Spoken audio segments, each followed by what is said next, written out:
어느 목사님이 글을 올려주셨는데 운전하시는 분은 흔히 겪는 그런 일화입니다. 내용을 잠깐 소개해드리겠습니다.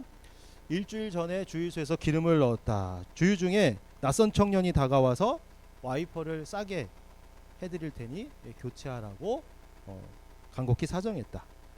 오늘은 바빠서 그냥 가고 다시 만나게 되면 그때 꼭 와이퍼를 사주겠다고 약속을 했습니다. 오늘 그 주유소와 3km 떨어진 다른 주유소 기름을 넣었는데 그 청년을 다시 만나게 되었다. 그는 나를 전혀 알아보지 못하고 또다시 같은 멘트를 하였다. 와이퍼 하나만 사주시면 정말 감사하겠습니다. 이거 못 팔면 저희 회사는 망합니다. 나는 웃으며 흔쾌히 와이퍼를 교체했다. 사실 내 차는 교체할 때가 아니지만 일주일 전에 그와 한 약속을 지키고자 함이었다. 솔직히 와이퍼를 팔아야만 회사가 살 수 있다는 그의 말이 어디까지 진실인지 나는 모른다. 다만 차가운 겨울밤에 돈을 벌고자 애쓰는 낯선 청년에게 작은 약속일지언정 그 약속을 지키려는 어른이 있다는 걸 보여준 것으로 내 자신에게 만족한다. 이 운전하시는 분들에게 흔히 있는 그런 일화입니다. 저는 주유소에서 와이퍼를 교체해 본 적은 한 번도 없는 것 같아요. 그렇게 많은 사람들이 기름 넣을 때 와이퍼를 이렇게 보고 얘기를 해줬지만 안 했어요. 왜 그랬냐면 불스 원샷을 제가 한번 주유소에 넣은 적이 있는데 그게 마트에 보니까 엄청 싸더라고요. 주유소는 비싸구나 해서 그 다음부터는 사용을 안 했습니다. 근데 이 목사님의 글을 보고 좀 비싸기는 하지만 이렇게 구매하는 것도 좋을 것 같다는 그런 생각이 들었어요. 한 번에 사지 않고 다음번에 만나게 되면 꼭 사겠습니다 라는 약속을 하고서 그 다음에 만나게 되면 그렇게 구매하면 힘들게 고생하는 사람에게도 기쁨이 될 수 있겠다라는 생각을 했습니다. 여러분 약속을 잘 지키는 편인가요? 우리 흔히 뭐 자녀들에게 아니면 친구들에게 직장 동료들이 약속을 합니다. 근데 기억 못하고 넘어가는 경우가 많죠. 그 약속을 들은 사람은 기억을 하고 언제 그것을 해주나 생각하지만 말한 사람은 기억 못할 때가 많습니다. 하나님은 어떤 분이신 것 같나요? 하나님은 여러분에게 약속을 해주시는 분인가요? 그리고 그 약속을 또 지키시는 분인가요?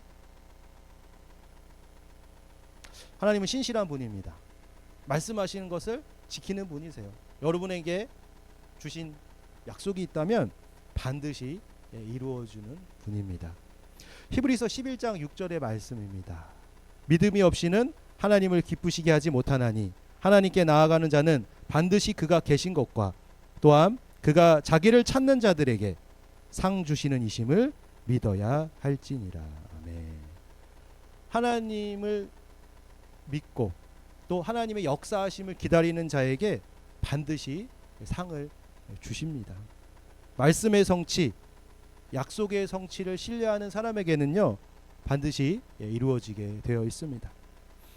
느헤미야는 그 하나님을 신뢰함으로 예루살렘 땅으로 나아갔습니다. 가면 고생길이 훤하지만 자신에게 주신 비전이 있었고 그 하나님의 마음을 신뢰했기에 하나님의 약속을 신뢰했기에 그는 모든 것을 버려두고 그 폐허가 된 약속의 땅으로 발걸음을 옮겼습니다. 우리가 지난주에도 느헤미야 말씀을 살펴봤습니다. 느헤미야가 예루살렘에 도착해서 3일 후에 얼마나 무너져 있는지 그곳 상황을 정찰합니다. 비통한 마음으로 곳곳을 돌아보면서 하나님께서 주신 비전이 있으니 나를 통해 완성하게 해달라고 기도하는 마음으로 그것을 살폈습니다. 이전에 주민들은 어땠다고 그랬죠? 오랜 시간이 지나면서 그들은 약속이 이루어지지 않음에 절망하고 침체되어 있습니다. 더 이상 소망이 없는 상태로 있었어요. 하지만 이 느헤미야를 통해서 그들은 심기일전하게 됩니다. 할 수 있다는 믿음, 소망이 다시 생겨난 거죠. 그렇게 느헤미야가 이 백성들에게 그 무너진 예루살렘 성벽과 그 도시를 다시 재건하는 일에 참여하도록 격려를 합니다. 그 명단이 오늘 3장에 나오는 거예요. 다 읽지도 못했습니다. 내용이 너무 많아가지고 많은 사람들이 나오고 많은 일들을 합니다. 성은 어떤가요? 우리 서울도 보면 동대문, 서대문, 남대문 이렇게 다 있잖아요. 사면으로 이루어져서 각각의 문이 있는 것입니다. 예루살렘 도시도 사면이 성벽으로 둘러쳐져 있었던 그런 도시입니다. 우리가 읽은 본문 말씀은 북쪽 성벽과 서쪽 성벽에 대한 중수에 대한 이야기였습니다. 14절부터는 남쪽도 있고 동쪽도 세워집니다. 그러니까 북쪽을 중심으로 반시계 방향으로 어떻게 세워지는지를 본문에서 이야기하고 있습니다. 이 성벽을 세우는데 여러분 여러 사람이 지금 참여한다는 것을 우리가 읽었습니다. 다양한 신분, 다양한 계층의 사람들이 이 성벽 재건의 역사에 참여합니다. 1절을 보면요, 대제사장이 나옵니다. 8절에는 금장색. 금장색은 누굴까요? 금을 녹여가지고 무언가를 만드는 그런 사람, 기술자를 금장색이라 합니다. 8절에 보면 향품을 파는 사람도 나오고 12절에는 여성이 또 등장을 합니다. 끝까지 읽어보면요, 다양한 사람들이 나와요. 레위인도 나오고 상인도 나오고 이스라엘 백성들 각계각층의 사람들이 이 성벽 재건에 참여했음을 확인할 수 있습니다. 그리고 예루살렘에 거주하고 있는 사람들뿐만 아니라 그 밖에 거주하고 있었던 사람들도 하나님 백성의 일을 돕고자 나섰음을 우리가 알 수가 있습니다. 왜 그랬을까요? 그만큼 이 예루살렘 성벽을 세우는 것이 중요했기 때문입니다. 단지 성전을 세우고 그 다음에 성벽을 세워서 둘러치는 것이 아니라 이게 이스라엘 공동체, 하나님의 백성의 정체성을 세우는 일이었기 때문에 많은 백성들이 참여하게 된 거죠. 1절 말씀인데요, 우리 1절 말씀 같이 한번 읽겠습니다. 같이 읽겠습니다. 시작. 그때 대제사장 엘리야십이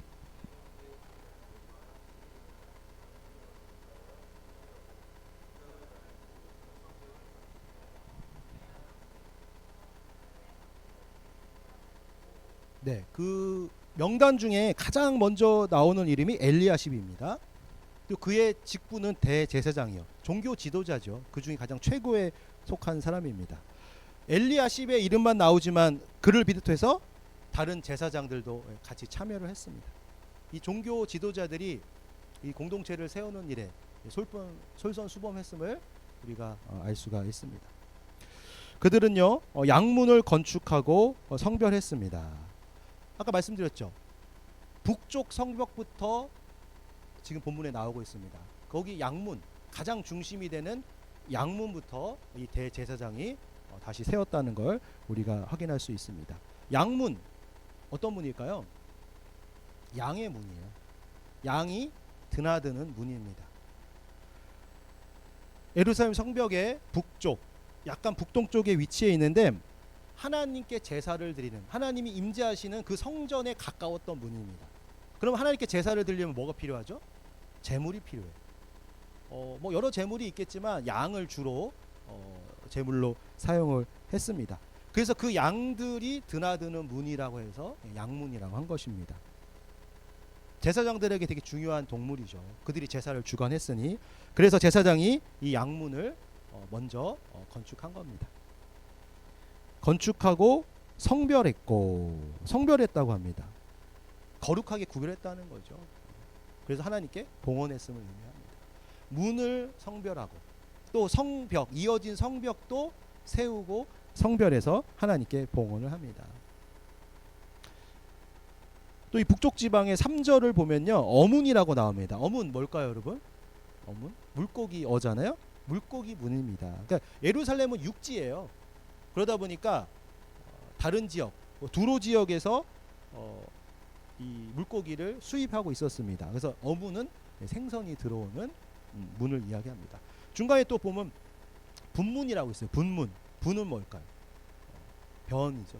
근데 그렇게 쓰임새에 따라서 이름을 정한 겁니다. 6절부터 13절까지는요, 서쪽 성변 재건에 대한 말씀입니다. 옛문과 골짜기 문 건축에 대한 이야기가 있습니다.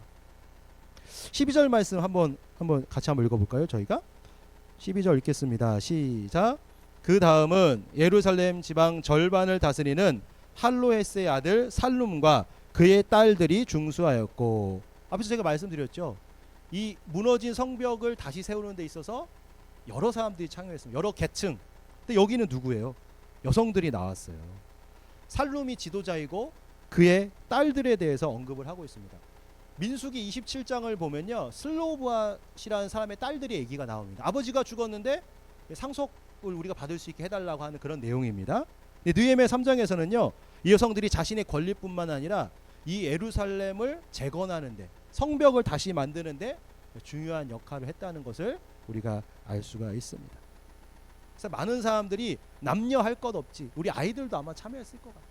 힘이 되는 친구들, 계층에 상관없이, 직업에 상관없이 모두가 하나님 백성으로서 이 공동체를 재건하는 일에, 성벽을 재건하는 일에 애를 썼습니다. 그런데요, 여러분, 호사다마라고 하죠. 호사다마. 좋은 일에는 꼭 안 좋은 일이 끼기 마련입니다. 이스라엘 백성들의 이런 노력이 잘 진행되면 좋은데 방해자가 나타나는 거예요. 이어지는 4장, 우리 그 명단이, 참여한 자의 명단이 쭉 나오고 4장을 보면요, 이 산발락과 도비아라는 사람이 등장을 합니다. 그들이 온갖 방해 공작을 펼쳐서요, 이들이 성벽을 다시 세우는 것을 막으려고 하는 거죠. 비웃기도 하고 조롱하기도 하고 군사적인 도발까지 하게 됩니다. 산발랏은 어떤 사람일까요? 사마리아의 총독입니다. 여러분, 유대 지역, 사마리아는 어디예요? 원래 이스라엘 사람들이 사마리아인이잖아요. 그러니까 유대인을 뺀 나머지 지파 이스라엘 사람인데, 이 사마리아 지역의 총독이 바로 산발랏이었습니다. 사마리아 총독이 인접한 유대 지역까지 영향을 미치고 있었어요. 그러니까 자신의 어떻게 보면 영향력 아래에 있었던 지역이 바로 요 유대 예루살렘 지역이라는 거예요. 근데 이제 이 유대 지역에도 총독들이 세워지게 됩니다. 특별히 느헤미야가 총독으로 임명된 거거든요. 그래서 아마 이 사마리아 영향력에서 이때부터 벗어나지 않았을까라고 생각을 하게 됩니다. 일반적으로 지금 성벽을 다시 세우고 있는데, 성벽은 어떤 기능을 하나요? 뭐 종교적인 기능은 아닙니다. 정치적인 기능이죠. 국경에 의해서 나라가 구분되는 것처럼 이 성벽을 쌓는 거에 따라서 도시가 이제 구분이 됩니다. 그러니까 예루살렘 성벽을 크게 쳐서 그 안에 사는 사람이 예루살렘 주민인 거죠. 그리고 성벽은 외부의 침입을 막는 그런 군사적인 기능까지 하게 됩니다. 그렇다 보니까요, 이 무너졌던 성벽이 다시 세워지면 예루살렘은 자신들만의 독자적인 영역을 확보하게 되는 거예요. 과거에 그랬는데 이게 바벨론의 나라가 망하면서 그런 게 다 없어졌던 거예요. 지도자들은 다 잡혀가고. 그런데 지금 다시 돌아온 상황입니다. 이제 사마리아의 영향력에서 벗어날 수 있는 그런 순간이에요. 그래서 이것이 사마리아 총독이었던 산발랏의 분노를 상해 된 거죠. 내가 그동안 유대 지역까지 영향력을 미쳤는데 이제 내 영향이 감소되는 거죠. 그러면 자신의 수입도 줄어들 거고. 그래서 이제 군대를 모아가지고 무력 시위를 하기도 합니다. 그리고 너희들은 아무것도 할 수 없다, 제사 드릴 수도 없다 하고 이제 조롱하는 거죠. 하지만 느헤미야와 마음을 모은 백성들은 이 성벽 중수하는 일을 중단하지 않습니다. 그들은 하나님께 기도하며 하나님의 은혜를 구하면서 계속해서 일을 진행하는 거죠. 그래서 저희가 북쪽 성벽 재건, 서쪽을 살펴봤고 14절부터는 남쪽 성벽을 누가 세우는지, 그 다음에 16절부터는 동쪽 성벽을 또 누가 세우는지 그 내용이 자세하게 나옵니다. 그리고 느헤미야는요, 지혜를 냈어요. 이 사람들이 각 집에서 가까운 곳을 공사할 수 있도록 배려를 했습니다. 23절 우리 읽지는 않았지만 우리 3장 23절 말씀 같이 한번 읽도록 하겠습니다. 시작. 그 다음은 베냐민과 핫숲이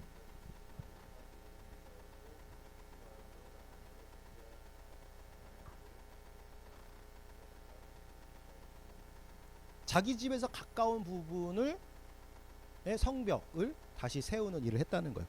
24절, 26절 뭐 그 이하에도 쭉 나옵니다. 어떤 의미일까요? 자신의 집에서 가까운 곳에 공사를 맡겼어요.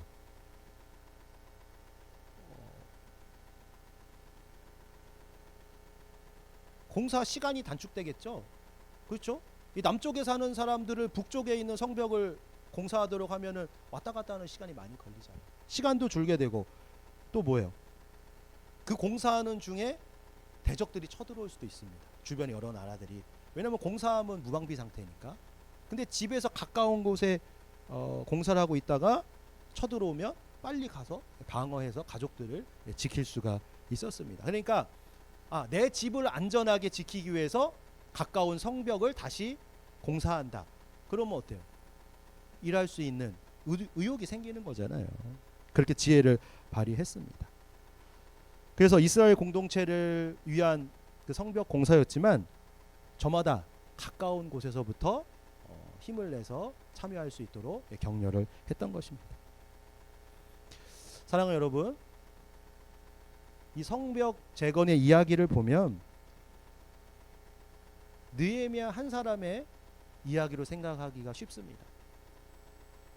에스라가 말씀을 통해 이스라엘 백성들을 회복시켰잖아요. 그 에스라 혼자 한 걸까요? 아니에요. 그 밑에 지도자들이 따라왔고 그의 말에 순종하는 많은 국민들이 있었던 겁니다. 느헤미야 성벽을 재건하는 비전을 받았습니다. 그래서 그가 앞장섰어요. 그럼 느헤미야 혼자 한 일일까요? 그렇지 않다는 거예요. 혼자의 힘으로 그 예루살렘 성벽 몇 킬로 되는 걸 어떻게 세울 수 있나요? 공동체 구성원들의 하나됨, 협력이 필요했던 일입니다. 말씀드렸던 것처럼 이 성벽 재건을 위해서 많은 계층의 사람들, 다양한 사람들, 여성까지 참여했습니다.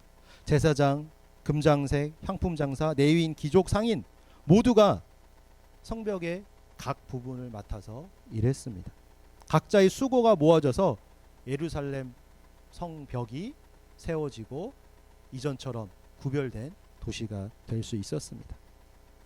빗소의 성도 여러분, 이들은 단지 성벽을 세우는 목적은 아니었어요. 그걸 통해 하나님 백성의 정체성을 회복하고자 함이었습니다. 그렇다면 우리 빗소 공동체, 우리 빛과 소금의 교회 누가 세우는 것일까요? 목회자가 아니면 리더 몇 사람이 우리 공동체를 세워갈 수 있을까요? 그렇지 않습니다. 함께하는 온 성도가 하나님이 주신 비전을 가지고 각자에게 주신 은사를 가지고 섬길 때, 협력할 때 건강한 공동체가 될 수가 있습니다. 많은 사람들이요, 특별히 교회에 다니는 많은 사람들이 이렇게 착각을 합니다. 교회는 주님의 일은 목회자나 재능 있는 몇 사람이 하는 것이다. 그를 통해서 하나님이 영광 받으신다라고 생각하는 경우가 있고 대부분 뒤로 물러나 있을 때가 있습니다. 하지만 이 예루살렘 성벽을 다시 세우는 일이 건축 전문가들이 한 것이 아니라 평범한 사람들이, 하나님을 사랑하는 사람들이 함께 나서서 완성했음을 우리가 기억해야 할 것입니다. 주님은 마음의 중심을 보는 분이세요. 얼마만큼 능력이 있고 얼마만큼 재능이 있고 신실하게 보이느냐, 그것이 아니라 공동체에 관심을 가지고 기꺼이 헌신하는 그 마음을 중요하게 생각합니다. 코로나 이후로 많은 교회가 무너졌습니다. 지금도 무너지고 있고 세워지기가 참 어려운 상황 가운데 있습니다. 그래서 지금도 교회의 재건, 공동체의 재건은 계속되어야 합니다. 우리 교회 학교가 있습니다. 전도사님 혼자 3년째 지금 초등부 아이들과 중학생을 맡아서 하고 있습니다. 교회 학교 교사가 필요합니다. 다음 세대 아이들을 사랑으로 대할 수 있는 그런 교사가 필요합니다. 교회 학교가 부흥하게 될 것입니다. 찬양대는 예배에서 하나님을 전심으로 찬양하며 모든 성도가 한 마음으로 하나님을 경배하는 일을 하게 할 수 있습니다. 리더는 세런들을 사랑으로 환영하는 일을 통해서 공동체가 따뜻해지게 만들 수 있습니다. 그리고 또 여러 역할들이 있겠죠. 각자에게 주신 자리가 있고 마음이 있을 것입니다. 순종하는 마음으로 참여하시면 빗소 공동체가 풍성하게 될 것이고 여러분들의 믿음도 더 성장하고 형통하게 될 것입니다. 사랑하는 성도 여러분, 주님을 위한 헌신의 기회가 항상 있는 것은 아닙니다. 때가 있는 거예요. 여러분의 때가 있고 또 공동체에도 필요한 시기가 있습니다. 공동체를 위해 할 수 있는 일이 무엇인지 한번 찾아보시고 순종해 주신다면 여러분을 통해서 공동체도 세워지고 또 그 믿음과 능력으로 여러분의 가정과 직장과 학교에도 하나님 나라가 이루어지게 될 것입니다. 이 일에 귀하게 쓰임받는 빗소의 성도 되시길, 믿음의 용사 되시길 예수님의 이름으로 축복합니다.